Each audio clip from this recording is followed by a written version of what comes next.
We're listening to the Real Intelligence Podcast, presented by RXA, a leader in business intelligence and data science consulting services. We're here to bring attention to the unique stories, perspectives, challenges, and success that individuals in the data industry face at every career stage. Welcome to the show. Welcome to the Real Intelligence Podcast. You're on with Jason Harper, CEO and founder of RXA, and Anna Schultz, marketing coordinator at RXA. Our guest today is Kristie Rowley, the principal data scientist and director of data science at Domo. Kristie earned her PhD from Vanderbilt University and has worked as a data scientist and organizational behavior consultant for over 25 years. She has used data science and machine learning to effectively inform the business decisions and strategy of numerous organizations, including Fortune 500 companies, nonprofit organizations, governments, and policy institutes. Dr. Rowley also specializes in data science, machine learning, and artificial intelligence education. Throughout her career, she has designed and taught graduate-level statistics, data science, and machine learning courses at numerous universities. She has translated this experience into her current role at Domo by working with organizations to effectively develop and scale up their production data science processes and practices. Her work can be viewed in more than 25 peer-reviewed research articles that demonstrate her passion for data science and its many real-world applications. Welcome to the show, Kristie. Thank you. So nice to be here. Thanks for having me. Yeah, absolutely. So that's an incredibly impressive bio, and I know it only kind of scratches the surface of your accomplishments in your career. So we like to kind of start off our podcast by getting to know the real you. So I have a couple questions for you that we might not find the answers to in your professional bio. The first one being, what's one thing you'd love to be an expert at? Oh, do I have to pick one? You can give us a couple. Everything that I want to try, I want to be an expert at it. So, if I had to pick one, I don't know. I think I would be like the world's best guitar player. I think that's what it would be. That's awesome. Do you have any experience with other musical instruments or just kind of guitar? I grew up playing the piano, so I still play the piano today. I was classically trained in piano. Oh, wow. Pianos are really hard to take to college and things like that. So I started playing the guitar when I was pretty young too. I played a number of other instruments, but those are my two main instruments. Oh, awesome. And then in terms of music, I like to songwrite and sing. So those are my four things in music, I guess.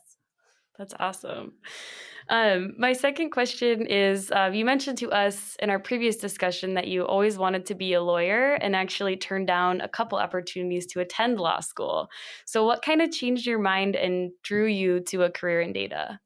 Yeah, that is true. So I am from a very, very small town in Idaho. And if you are an intelligent young woman, the two things that you can grow up and be is a lawyer and a doctor. Those are the two occupations that you know are professional jobs when you grow up. So I picked lawyer. Lots of jokes when I was growing up that I would make an excellent lawyer because I argued about things a lot, particularly with my father, who argued right back at me. So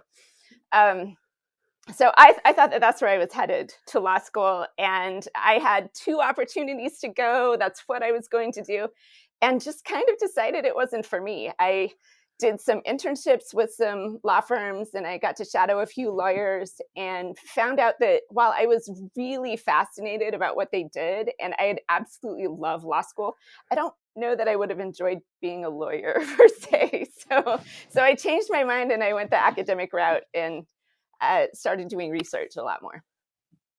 Cool. That's a really cool story to kind of hear what drew you to that path rather than, it sounds like you had a lot of options that you could have gone down. So, we do know that you did end up going down this route towards data and have made a really awesome name for yourself in that. So can you start off by telling us a little bit more about yourself and your career journey? Oh, the word I would say to describe my career journey is meandering. I've just meandered all over and tried to figure out where I would fit best. I think partially that is a function of being a woman. partially. I think that we often tend to meander a little bit before we get to where we're going. We often grow up thinking that we'll be in careers that might be gendered in some kind of way, and figure out that we have a lot of talents and haven't exactly received the training or the mentoring along the way to propel us into a different career. And so I came to a place where I realized I can be good at a lot of things. And it's really up to me to decide which one that I want to do and which one that I'm really passionate about. And when I figured that out, it was really freeing, that I didn't pigeonhole myself into anything. I had talents, I had abilities, I could use them in a whole bunch of ways. And I was fortunate enough to have a lot of mentors along the way that, whether they know it or not, and sometimes it was really insignificant things, they allowed me to believe that I could do things that I don't think I would have come to on my own. So I've done a lot of things.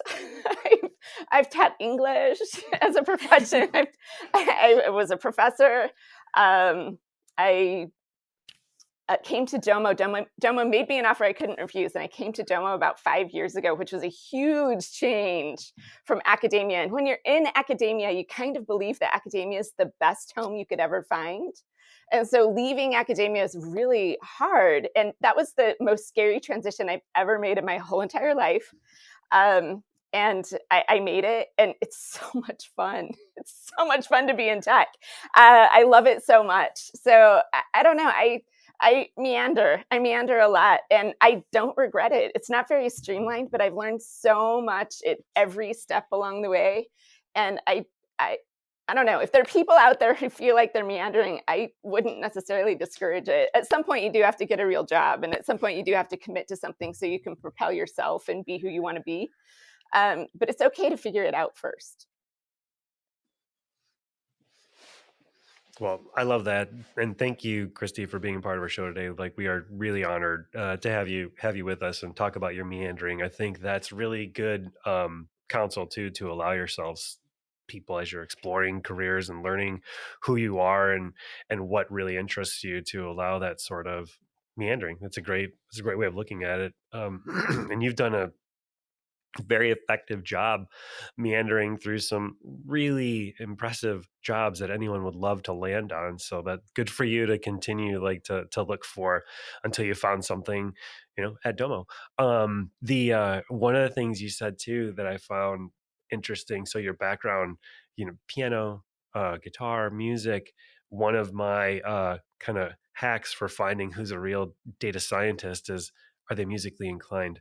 Because if they're not, then I start to question things, because those parts of your brain, from what I understand, are so interconnected. So I wonder if you had any thoughts on that, or maybe tell us a little bit about how perhaps you feel music actually contributed to your career choice. I can only speak for myself, but for myself, I feel myself using the same part of my brain to write music as I do to come up with really creative mathematical solutions. I don't know if that makes sense. Most of us don't feel ourselves think. Maybe I think about it a little too much, but I feel myself using that same center of my brain to come up with scales and unique chording and things like that, as I do when I'm coding and writing unique mathematical solutions that we come up with here at Domo. That's what we do. We do custom data science solutions. So I feel myself using all of those same neural pathways to do that. In terms of does being musical make you a good data scientist? I don't know. It makes me a way better one. It makes me a way better data scientist because I can see how things piece together, not just in code blocks, but how they piece together in bigger stories. And so it's absolutely made a difference in my career. I think that it also exercises a part of your brain that is nice to keep open and not necessarily pigeonhole yourself if you're in a technical career. Data science is really weird. It's not programming. So if you're a programmer, you probably can get away with just using one or two or a handful of neural pathways to get your work done. And that's usually very effective for a lot of people. I feel like when you're trying to create custom solutions, you can't do that. You either have to hire people that fit each of those tasks, or you have to be able to do it yourself. And I'm a do-it-yourselfer to a fault. I'm not bragging. I wish I didn't do so many things myself, but I do. And part of that, I think, does have to do with being able to piece things together and just piece different aspects of your life together in a story.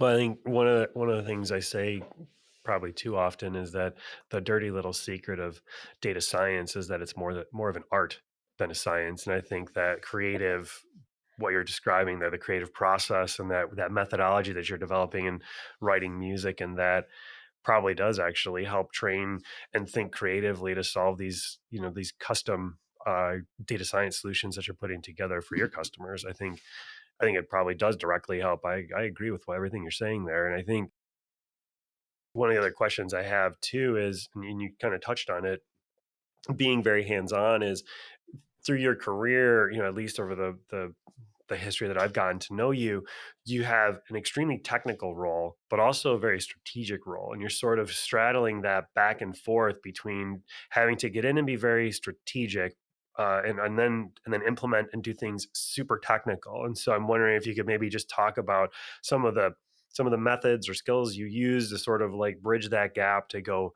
to kind of level up and level down sort of as rapidly as you have to, probably oftentimes within the same day or even hour.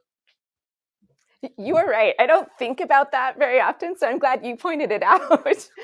Interestingly, we just took the Clifton Strengths Assessment as a team, and strategic was my number one. It was my number one thing. And I love strategy, and I've always known that. I love it. If I didn't have it in my life, I'd probably wither and die. So I would not enjoy the data science role and getting down in the weeds and doing all of the technical things that being a data scientist requires if I couldn't be strategic. So I kind of do those technical down in the weeds things because I can, and I'm proud of the fact that I can do them. But what I really enjoy is the strategy. And I don't know that I ever get away from the strategy. It's always on my mind. My mind is always playing Tetris. Like, I'm always seeing the pieces fall, and sometimes 10 or 11 pieces that you haven't seen yet, I know where they're going to land and how that's going to work out. And if I don't get the piece I want, I can shift things around and make it work. So I always have backup plans and backup plans to those backup plans because I'm always thinking about strategy. So I like it. And I don't think I move in and out of it. I think I always think about strategy. And I force myself to take breaks from it, because if you think about strategy too much, it's really, really hard to ground yourself into what's important right now in the moment. So I feel like I have to take scheduled breaks from being strategic. So hopefully that answers your question. I like that. That's interesting that you need to give you sort of like that rest or whatever to let yourself reset and take out of it. When you're taking those breaks from being strategic, is it taking a break from being strategic and coding, or is it actual rest? Nope. Yeah. Okay. Not really. Right. Not really. It's just kind of retooling that strategy to get a different task done. Yeah, fair enough. Thanks for pointing that out. I'm less effective at this than I thought. Something tells me you're still highly effective at this. No, I think, kind of extending maybe that a little bit further and circling back also to some of the things you talked about throughout your career, especially, being a woman in a technical field, that mentorship component, and like how, like, the advice that you got or maybe didn't get along the way. And I think you've shared a few pieces of, I would say, wisdom for folks. But are there pieces of specific advice you would look to give someone, from a generalized mentoring perspective, for folks who are looking to either grow professionally in this space or perhaps make a career move into this space? I have so many different ideas on that. I'll hopefully cover a couple. The first one, and something that we've talked about a little bit, I had a 7th grade teacher named Mrs. Geary, and she just she saw that I was talented mathematically, and she believed in me, and she's like, this girl needs to be in advanced math. She has to be in advanced math classes. They happen this year. She has to be in it. She's really talented. And I was like, I'm going to be a lawyer. Who cares? But she really believed in me. And she believed in me so much that she called my parents in, she called me in, she called the principal in, and she made sure that that happened. And everybody needs a Mrs. Geary. And I didn't appreciate that nearly as much as a seventh grader. But I certainly did when I decided not to be a lawyer and decided to go into research. I knew that I had talent in that area, and somebody believed in me in some point in my life. And that was in seventh grade. And you're thinking, what does a seventh grade math teacher have to do, when you're 22 years old and you're going to get a PhD? How does that happen? I can't explain it. It just does. Having somebody believe in you at some point in your life sticks with you for a really long time. So one of the things that I would say is find mentors that believe in you. If you don't have that, everybody needs a Mrs. Geary. Like, you have to have somebody who believes in you, and not just believes in you because, hey, you're a great person. I believe in you because you're great and you're my friend, but believes in your skills and your ability to grow your skill set and your brain's ability to be flexible enough to learn and grow into roles that you care about. So I think that would be the first one. I would say, Kristie, on that too, for folks as you're thinking about that. I think that applies to both sides of the equation, and making sure that if we are, as leaders, see people that we believe in, to make sure we communicate to them, because I think there is probably a little bit of a lack of that communication, of like knowing how to express when you see people that are amazing and being able to articulate and be that person for them who may not have had that in the past. So it's sort of like not assuming that people have been built up, right? So taking the time as leaders to make sure that we recognize people. I think that's a really good point. And to do it deliberately with them in the room. I know that I champion my people. I have the best team ever. They're so amazing. And I champion them all the time, but I don't know if they're always in the room while I'm championing them. And to give them that feedback and let them know that that's how I feel about them, I think is a really critical piece. So I love that. I should do better. So thank you. You're awesome, right, Anna? Well, thank you. I'm pretty sure I consistently tell you that. And did you have anything else on the mentorship front? I feel like I may have cut you off a bit. I think the other thing that I would want to say to anybody who's pursuing a technical role, especially in something like data science, where I think imposter syndrome runs rampant. It's just rampant.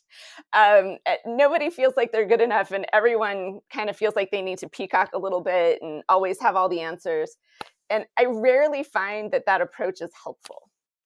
And I think, unfortunately, sometimes women experience that imposter syndrome even more. And sometimes it goes in one of two directions. It's either debilitating and you never get to where your potential lies, or it goes the opposite direction and you overcommit and oversell your abilities in ways that is off-putting to a lot of people.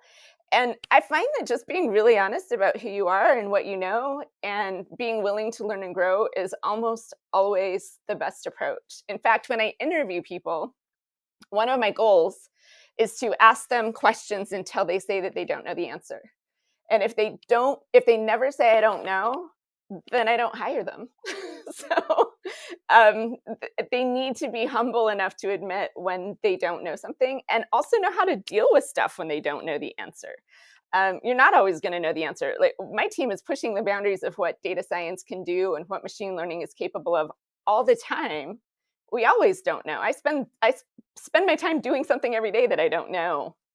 And if we can't admit that, then I think it undermines our whole reason for pursuing and growing in the way that we have. Can you maybe talk a little? I think part of being able to be humble in that regard is allowing yourself to be vulnerable in that regard, and that requires a tremendous amount of confidence. And so I'd be curious to know, like, how would you go about helping someone develop that confidence who may even potentially be at a disadvantage because they feel like they may be being questioned, and they may feel like they need to just exude confidence even when they don't have it. So, like, can you maybe talk through a little bit about that? One of the things that I like to do, especially with my brand new data scientists, is to surround them with amazing people. And the reason that I think that that's important is because when they get on a call with a customer, when they're interacting with key business stakeholders, where we need to be confident, we need to exude that confidence, they can kind of lean on their team a little bit. It's a little bit of a crutch. So they almost don't have to be super confident in themselves. They can be confident in themselves as being part of a group. And then they start to take on that identity of being very, very capable. And then I can't keep them there either, right? You do that as a stepping stone, but ultimately you have to get to the next step to where they're taking on assignments all by themselves and getting a lot of good feedback on that. And I think that that's one place where leaders can fall down a little bit. When I notice someone having confidence issues and it's time for them to have their own confidence on their own, one of the best things I can do is give them projects that they have to deliver on their own, and not to abandon them. Like, let's work on it together. Let's do it together. But I want to see what you can do, and then let's set you up for a really, really good success story when you go deliver this presentation, or where you go to this customer meeting, or you're engaged in a rollout of a new solution. So giving people responsibility and then helping them be successful in that responsibility out of the gate, I think is really key at helping develop confidence, and understanding that it's not something that's going to happen overnight. It takes years and years to develop. Yeah, I think that's trying to shorten that cycle of years and years to develop. I think what you're talking about there is just ways to help bring that confidence to a person sooner. I love it. I like the autonomy that you're giving people to work through those projects where they're, but still surrounded by all of that strength. I think that's fantastic. Um, I have perhaps a little bit more of a technical question. So one of the things that we often run into is, you know, how do we prove what we're doing is working? Right. So like prove that this is working. And so we're constantly like kind of in this sort of like defending storytelling type of a mode when it comes to data science applications, or even kind of more broader things in the business analytics world. So I guess I would say, like, perhaps in your experience, what are some of the challenging or most challenging aspects of that? Maybe how are you addressing those? Oh, that's a good question. Um, just a fundamental flaw in my personality is that I never think that I've done anything good enough, ever. I never think that what I've done is good enough. And I'm really trying to fix that, because that's not a good attribute of a leader to have if it rubs off on their team. The team needs to feel successful, and the team needs to know when they've had definitive successes. But I myself, I'm always looking for different ways to do stuff. So I have the opposite problem of figuring out where we've won and where we can do better. One of the things that we always do after we wrap up a project is we sit down together as a team and we talk about what worked, what didn't work, what would we do differently next time, what would we like to do in the future. And it's a really constructive conversation about if the team were set loose to do whatever they wanted and maybe weren't restricted by certain criteria of a project or scopes of projects or whatever it may be, we get to talk about what they want to do and how they want to do it. And they have so many amazing ideas, way more amazing ideas than I have on my own. And they're really, we also have a culture on my team where, no, we seriously want to know what we did wrong. We really want to talk about it. Not because you're going to get fired, not because there's any real high stakes about being wrong. But we always want to get better. And if we love the thing, then we want it to be better. And the only way we can do that is if we talk about the things that we didn't do great. So it's part of our culture to do that. But I also think it's really important to just let go. And I don't let go very easily, but I need to, because you get so many amazing ideas from your people who are also amazing humans in so many ways. And it's been just really humbling for me to learn from all of the people that I work with. I say all the time that my friend group and my teams at Domo have been the very best, most talented, brightest impressive people I've ever met in my entire life. And it is amazing to be around them and to see what kind of synergy happens when you let them talk about where they see their failures and where they see their strengths and how they want to grow.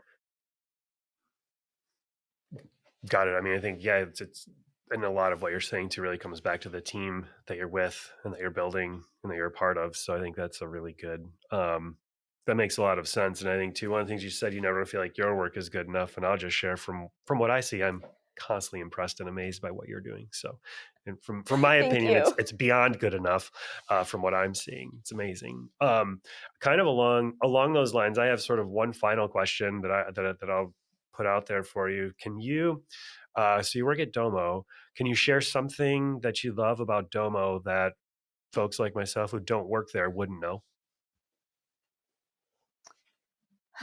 To me, Domo and being at Domo, it's almost a feeling. It's an attitude and it's a feeling. It's about doing our best work and being the most creative that we can possibly be to be there for our customers, to give them the very best experience we can possibly give them. And that rubs off on the experience of the employees too. It has been my extreme pleasure to work at Domo and to be able to hire really talented, amazing women and talk to them about what maternity leave looks like at Domo and how family-friendly Domo is just in general.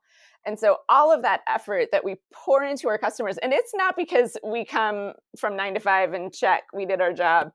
It's because we love our customers, and that love of people rubs off in everybody at Domo, and we care about each other in ways that I haven't seen at other companies. So that's the thing that I think I really love the most about Domo. It's great. That's wonderful, Kristie. And thank you so much for joining the podcast today, for giving us your time, your advice, giving us some of your stories, some of the things you love about the company you work at and kind of how you got there. And a lot of the advice that you've shared for someone maybe looking to get into this space or advance in this space. I think it's really important for us to hear from, people in positions of power that, you really care and you really do look to develop that in other people. So thank you so much for sharing that and for your time. Is there anything else that you want to leave our listeners with today before we sign off? This has been a pleasure. Thank you so much for having me. I hope I've said some valuable things too. When I think the only thing I would say is that if we're talking to anybody out there who's pursuing a technical role and maybe thinks that it's not for them, or maybe thinks that they can't do it, or don't feel like they've gotten the right support to get to where they're going, I would say if you're passionate about it, stick with it. There are people out there who will help you. There are people out there who will help you navigate it. It can be challenging, but I think it's really rewarding. And that you have to start often in places that you don't want to start at. You often don't start in the job that you want. You start in the job that is going to get you to where you want to be in 5 years. And I think that today people get out of school and they often expect to be in the job that they want to be in the next 5 to 10 years. And that's often not what's available. And that's often not where you start. And it's okay.